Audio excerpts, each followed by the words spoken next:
Hello students, स्वागत है आपका डिफेंस ट्यूटर के इस वीडियो में।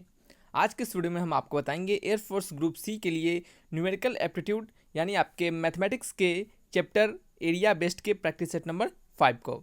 यहाँ पे जो आपके प्रैक्टिस सेट्स होंगे ये एरिया से रिलेटेड होंगे, एरिया पे बेस्ड होंगे। एरिया से रिलेटेड हमने 4 और भी प्रैक्टिस सेट्स को दिया है और साथ ही साथ टाइम एंड डिस्टेंस से रिलेटेड हमने 5 प्रैक्टिस सेट्स आपको करवाया है। तो जिन्होंने उन सभी वीडियोस को नहीं देखा है तो आप प्लेलिस्ट से जाकर देख सकते हैं। आपके लिए एयरफोर्स ग्रुप सी के लिए अलग से हमने प्लेलिस्ट बनाया है, group C air force group C mathematics के नाम से। तो आप प्लेलिस्ट में जाएँ और सारी वीडियोज़ को देख सकते हैं, या फिर आप अभी आई बटन के ऊपर आपको सारे प्लेलिस्ट आपको मिल जाएंगे, तो आप वहाँ से जाकर डायरेक्टली देख पाइएगा। तो आइए बढ़ते हैं इस वीडियो लेक्चर्स की ओर। वीडियो के पीडीएफ को डाउनलोड करने के लिए डिस्क्रिप्शन बॉक्स में लिंक दिए गए होंगे, आप उस लिंक पर क्लिक करके डाउनलोड कर सकते हैं, या फिर आप टेलीग्राम चैनल को ज्वाइन कर लीजिए। आपको डायरेक्टली टेलीग्राम चैनल पे लिंक प्रोवाइड करवा दिए जाएंगे। आपके एयरफोर्स के लिए अलग से टेलीग्राम चैनल बनाया गया है और एक ऑफिशियल चैनल बनाया गया है, आप दोनों को ज्वाइन कर लीजिएगा।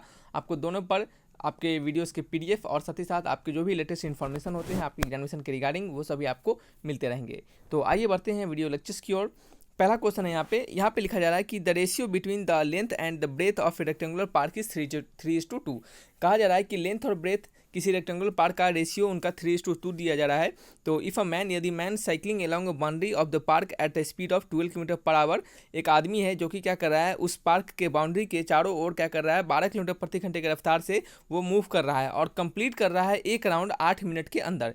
यानी जैसे अगर वो हमारा एक रेक्टेंगुलर पार्क इस तरह से होगा, मान लेते हैं कि रेक्टेंगुलर पार्क अगर इस तरह से होगा, तो एक मैन आदमी यहाँ से स्टार्ट हो रहा है और पूरा चक्कर, इस पार्क का पूरा चक्कर कितना 8 मिनट के अंदर क्या कर रहा है, कवर कर ले रहा है। कितने मिनट के अंदर, 8 मिनट के अंदर। जैसे मान लेते हैं यहाँ पे t=0 से स्टार्ट हो रहा है और एक चक्कर मारने में उसको t= कितना 8 मिनट लग जा रहा है, कितना 8 मिनट लग जा रहा है। और वो इसका जो स्पीड है वो कितने स्पीड से मूव कर रहा है, तो वो स्पीड मूव कर रहा है 12 किलोमीटर प्रति घंटे की रफ्तार से, यानी 12 किलोमीटर पर आवर। ठीक है, तो फर्स्ट ऑफ ऑल आप 12 किलोमीटर पर आवर को क्या कीजिए, आप इसको मीटर पर सेकेंड में कन्वर्ट कर सकते हैं। ठीक है, 12 किलोमीटर पर आवर को आप मीटर पर सेकेंड में भी कन्वर्ट कर सकते हैं, या फिर अभी आप इसको रहने दीजिए, बाद में जैसा हमें ज़रूरत पड़ेगा हम उसको वैसा अपने अनुसार कन्वर्ट कर लेंगे। ठीक है, चलिए नेक्स्ट आपको बता दें कि कहा जा रहा है आपसे कि then the area of park, आपको पार्क का एरिया फाइंड करना है। ठीक है, तो एरिया फाइंड करने के लिए क्या होता है, तो एरिया फाइंड करने के लिए लेंथ इंटू ब्रेथ का जरूरत होता है।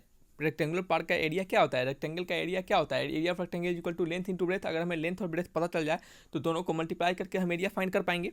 ठीक है, लेकिन यहाँ पे हमें लेंथ और ब्रेथ का रेशियो 3:2 दिया जा रहा है। जब आपको किसी भी का रेशियो 3:2 या फिर किसी का भी रेशियो आपको दिया जाए, तो लेंथ को अगर आप 3:2 और ब्रेथ का क्या है आपका, लेंथ अपॉन ब्रेथ आपका 3/2 है, यानी 3:2 के रेशियो में है। तो आप क्या कर सकते हैं, लेंथ को क्या मान लीजिए 3x मान लीजिए और ब्रेथ को क्या मान लीजिए 2x मान लीजिए। इस तरह से मानने से क्या होगा, आपका एक ही वेरिएबल रहेगा जो कि यहाँ पे x है। ठीक है, ठीक है, चलिए तो लेंथ को हमने 3x माना, ब्रेथ को हमने 2x माना।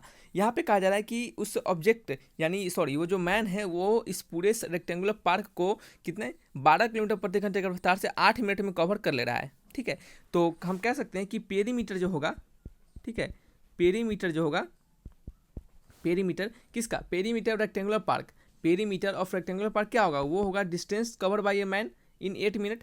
उस मैन के द्वारा 8 मिनट के अंदर जो डिस्टेंस कवर किया जाएगा वही आपका इसका पेरीमीटर होगा। पेरीमीटर होता क्या है, सभी साइड को अगर हम जोड़ देंगे, रेक्टेंगुलर पार्क के सभी लेंथ को जोड़ देंगे, सभी साइड्स को जोड़ देंगे, तो वही हमारा पेरीमीटर हो जाएगा।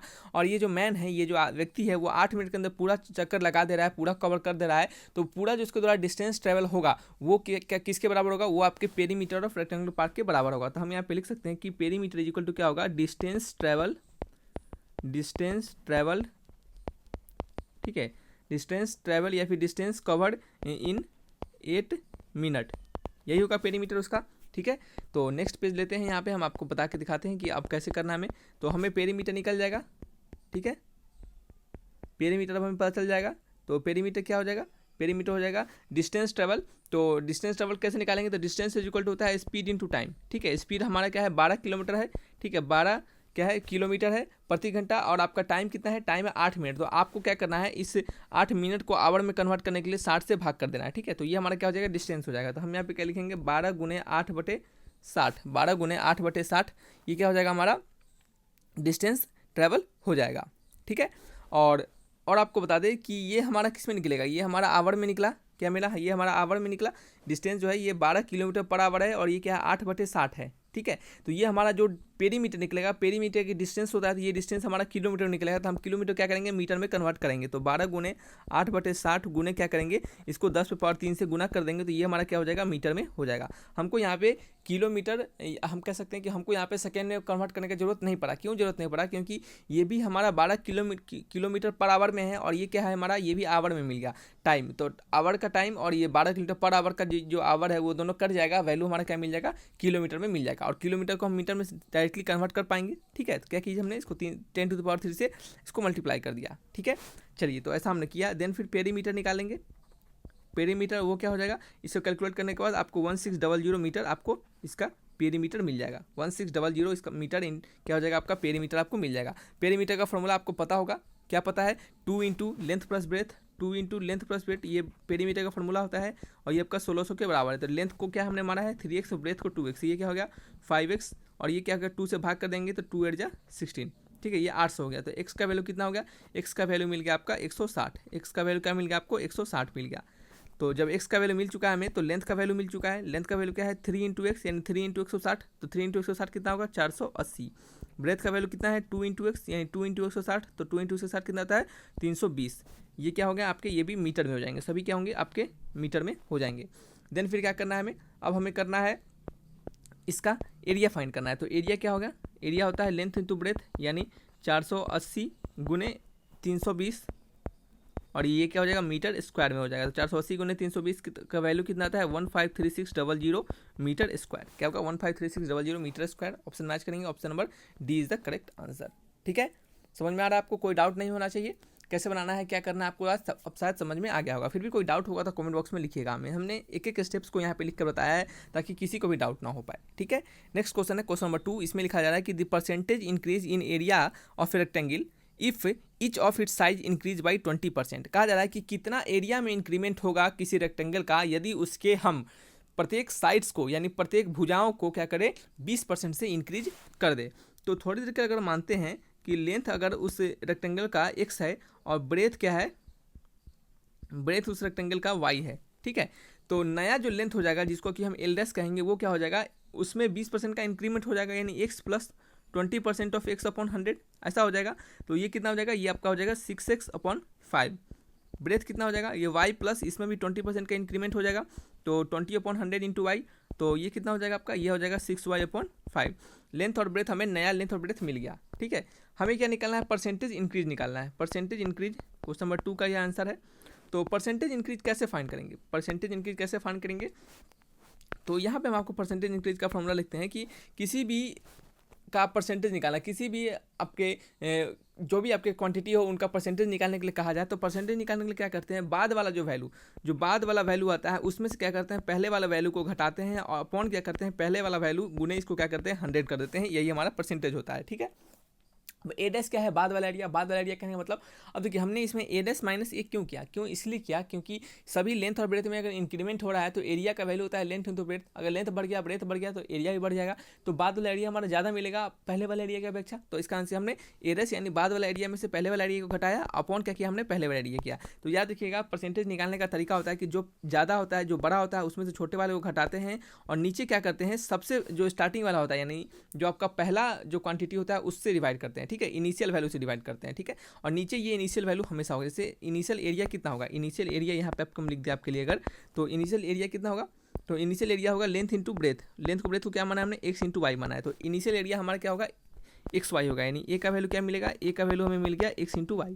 ठीक है, और हमेशा किसी भी परसेंटेज को निकालने के लिए नीचे जो भाग करते हैं वो हमेशा इनिशियल वाले वैल्यू से भाग करते हैं। ऊपर जो करते हैं यानी यहाँ पे जो करते हैं वो हम क्या करते हैं, यहाँ पे हम बड़े वाले में से छोटे वाले को घटाते हैं और वही उसी को लिखते हैं और गुने 100 करते हैं। तो इस तरीके से हम परसेंटेज निकालते हैं। शायद परसेंटेज निकालने आपको आता होगा। ठीक है, नहीं आता होगा तो अपने अभी यहाँ पे आपने सीख लिया। ठीक है, चलिए बात करते हैं एडस का। एडस का, तो एडस का वैल्यू होगा एल डैश बी डैश और ए का वैल्यू होगा L into B upon L into B into में क्या होगा आपका 100 होगा। एल डैश बी डैश क्या है, बाद वाला लेंथ बाद वाला ब्रेथ, तो बाद वाला लेंथ बाद वाला ब्रेथ कितना है 6x/5 और 6y/5। ठीक है, तो ये कितना हो गया, ये आपका हो गया 36/25 ठीक है, माइनस ये xy अपॉन xy इंटू 100, यही हो गया। xy सभी में कट गया तो वैल्यू आ गया 36/25 माइनस 1 गुने 100। तो 36/25 माइनस 1 का वैल्यू कितना होगा, ये आपका होगा 11, क्या होगा 11/25 गुने 100। तो 25 चौके 100 होगा, तो ये क्या होगा 11 गुने 4%। ठीक है, तो 11 गुने 4 कितना होता है 44% हो जाता है। कितना 44% हो जाता है। ऑप्शन मैच करेंगे, option number A is the correct answer. ठीक है, शायद कोई आपको दिक्कत अब नहीं होने चाहिए। ठीक है, चलिए नेक्स्ट करते हैं बात क्वेश्चन नंबर थर्ड के बारे में। थर्ड नंबर क्वेश्चन में क्या कहा जा रहा है, थर्ड नंबर में क्वेश्चन में कहा जा रहा है कि the area of rectangle is 460 square metre. एरिया दिया गया है, एरिया कितना दिया गया है 460 स्क्वायर मीटर। स्क्वायर मीटर को आप सिंपली मीटर स्क्वायर लिख सकते हैं। ठीक है, कहा जा रहा है फिर if the length is 15% more than the breath, तो what is the breath of the rectangular field. ठीक है, अगर लेंथ अगर आपका जो है वो कितना है 15% ज़्यादा है ब्रेथ से। ठीक है, तो हम क्या करेंगे कि ब्रेथ को मान लेते हैं, ब्रेथ को अगर हम क्या मान लें x मीटर मान ले। ठीक है, तो लेंथ क्या हो जाएगा, ब्रेथ को x मीटर मान ले तो लेंथ क्या हो जाएगा, लेंथ हो जाएगा इसका 15% ज़्यादा, इसका 15% ज़्यादा। ठीक है, तो हम कह सकते हैं x प्लस 15% ऑफ x/100। ठीक है, या फिर आप इसको ऐसा ना लिख के आप अगर ब्रेथ को 100 मानते हैं तो आपका ये जो क्या है आपका लेंथ जो है वो कितना हो जाएगा 115, यानी 15 ज़्यादा, 15% ज़्यादा। तो ये क्या हो जाएगा, अगर आप इसी को एलसीएम लीजिए तो डायरेक्टली आपको वहाँ से 115x एक सेकेंड 115x/100 मिल जाएगा। तो ये क्या मिल गया आपको, ये लेंथ मिल गया। आपको क्या निकालना है, आपको ब्रेथ का वैल्यू निकालना है। तो ब्रेथ का वैल्यू यानी x का वैल्यू फाइंड करना है। तो एरिया आपको दिया गया है 460 और एरिया का वैल्यू क्या आता है लेंथ इंटू ब्रेथ, यानी x इंटू क्या है x इंटू 115 गुने x/100 इज इक्वल टू 460, यही है। तो यहाँ से एक्स स्क्वायर का वैल्यू क्या आ जाएगा, एक्स स्क्वायर का वैल्यू आ जाएगा 460 गुने 100/115, 460 गुने 100/115। तो इसको आप क्या कीजिए कैलकुलेट कीजिए, इसको कैलकुलेट करने के बाद आपको वैल्यू मिलेगा 400, वैल्यू मिलेगा 400। तो एक्स स्क्वायर का वैल्यू आ गया आपको 400, तो एक्स का वैल्यू क्या आ जाएगा, तो हमें एक्स का वैल्यू मिल जाएगा आपका 20। एक्स का वैल्यू क्या मिल जाएगा 20 मिल जाएगा, माइनस में तो हो नहीं सकता। ठीक है, तो इसका आंसर हमने इसका प्लस में दिया, एक्स का वैल्यू 20। ऑप्शन मैच करेंगे, option number C is the correct answer. ठीक है, सिंपल और बहुत ही आसान क्वेश्चन है, बस आपको प्रॉपर लॉजिक पता होना चाहिए। ठीक है, बात करते हैं नेक्स्ट क्वेश्चन नंबर फोर्थ के बारे में। यहाँ पे लिखा जा रहा है कि a rectangular field to be fenced on 3 side leaving a side of 20 feet uncovered. ठीक है, एक रेक्टेंगुलर फील्ड है जिसको कि हम 3 साइड से क्या कर रहे हैं, 3 साइड से घेराबंदी कर रहे हैं, एक साइड को छोड़ के। ठीक है, और उस साइड का लेंथ कितना है 20 फीट है, कितना 20 फीट है।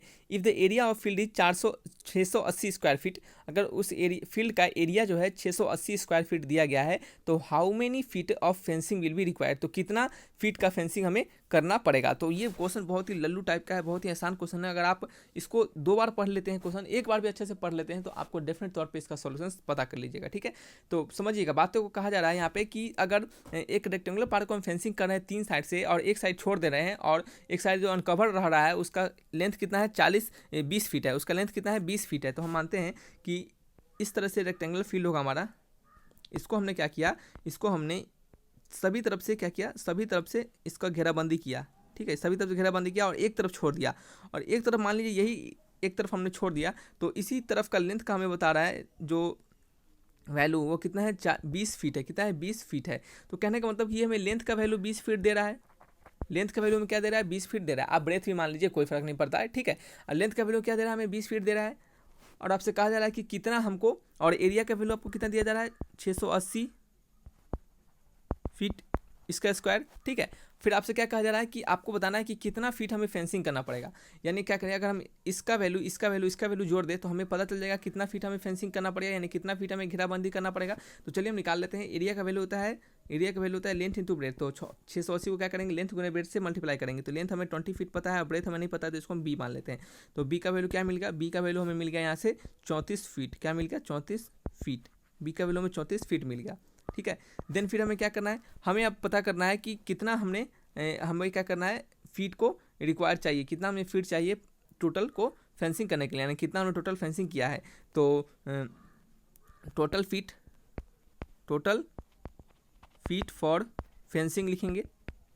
फेंसिंग के लिए टोटल फीट कितना होगा, ये और ये क्या है, हमने ब्रेथ है, हमारा क्या है ब्रेथ है, ये लेंथ है। तो 2 टाइम्स ऑफ ब्रेथ प्लस एक लेंथ, यही हमने फेंसिंग किया। एक तो हमने छोड़ दिया ना, तो ब्रेथ का वैल्यू कितना है 34 फीट। तो 34 गुने 2 क्या करेंगे, 2 गुने 34, 34 गुने 2 प्लस लेंथ का वैल्यू कितना है 20 है।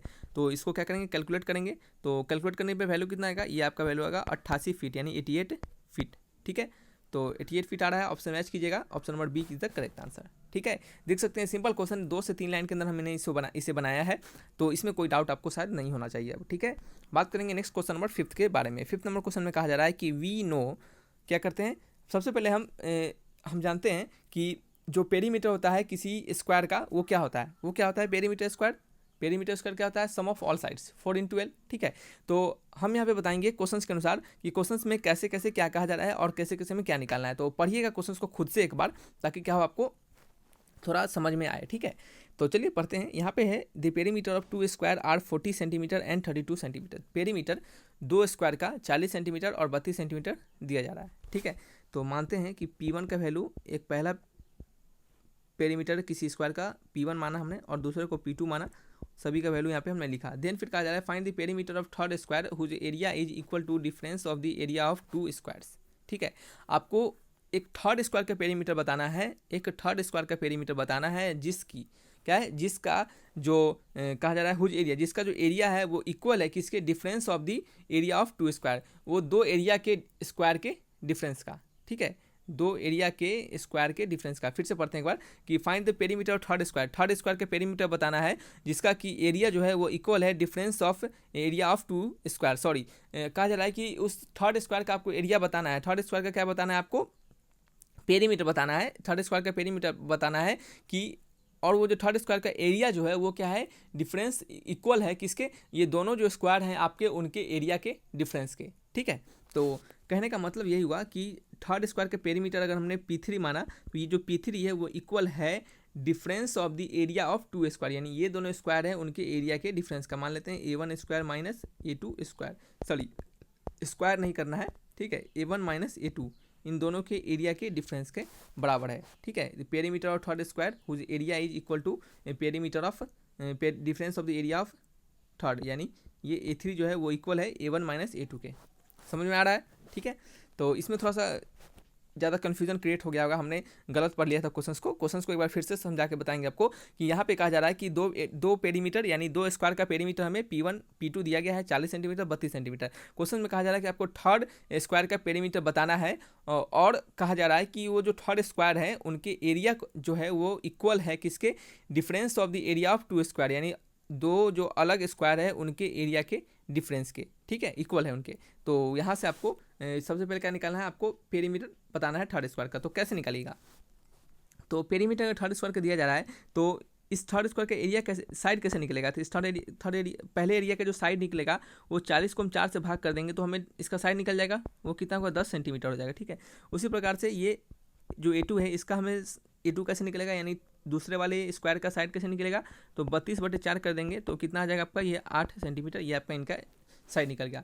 तो जब हमें साइड निकल चुका है तो एरिया ऑफ स्क्वायर क्या होता है, साइड स्क्वायर, यानी A3 का स्क्वायर, ये A1 का स्क्वायर, ये A2 का स्क्वायर। तो A1 का स्क्वायर कितना है 10 का स्क्वायर और A2 का स्क्वायर कितना है 8 का स्क्वायर। तो 10 का स्क्वायर माइनस 8 का स्क्वायर का वैल्यू कितना होगा, तो ये आपका A3 का square is equal to 10 minus 8, ये क्या होगा 10 + 8 कितना होता है 18, 10 + 8 कितना होता है 18 गुने 2, तो ये आपका हो जाएगा 18 दूना 36, या फिर इसको लगते हैं 9 × 18 तो 9 गुने 4 A3 का स्क्वायर। तो यहाँ से आप A3 का वैल्यू निकालिएगा तो क्या होगा आपका 3 × 2 यानी क्या होगा 6 सेंटीमीटर। आपको साइड पता चल चुका है 6 सेंटीमीटर, तो आपको पेरीमीटर नहीं पता चल जाएगा क्या, पेरीमीटर बिल्कुल पता चल सकता है। पेरीमीटर का वैल्यू क्या होता है 4 × साइड, तो P3 का वैल्यू क्या हो जाएगा, P3 का वैल्यू क्या हो जाएगा, P3 का वैल्यू हो जाएगा 4 × साइड यानी 4 × 6 सेंटीमीटर, तो 6 × 24 सेंटीमीटर। ऑप्शन मैच करेंगे, option number A is the correct answer. ठीक है, बहुत ही सिंपल क्वेश्चन था, आसान क्वेश्चन था। थोड़ा हमने स्टार्टिंग में इसको थोड़ा सा आपको क्वेश्चन हमने गलत पढ़ लिया था, सो कॉम्प्लिकेट हो गया था थोड़ा सा, लेकिन अब आपको शायद पूरा समझ में आ चुका होगा। ठीक है, तो चलिए इस वीडियो को रखते हैं यहीं पे। किसी प्रकार का डाउट होगा तो कमेंट बॉक्स में लिखकर हमें बताइएगा, और वीडियो के PDF को डाउनलोड करने के लिए डिस्क्रिप्शन बॉक्स में लिंक दिए गए होंगे, वहाँ से डाउनलोड कर सकते हैं, या फिर आप टेलीग्राम चैनल को ज्वाइन कर लीजिए, डायरेक्टली वहाँ पर लिंक आपको प्रोवाइड करवा दिए जाएंगे। ठीक है, thanks for watching my video, तब तक के लिए बाय बाय।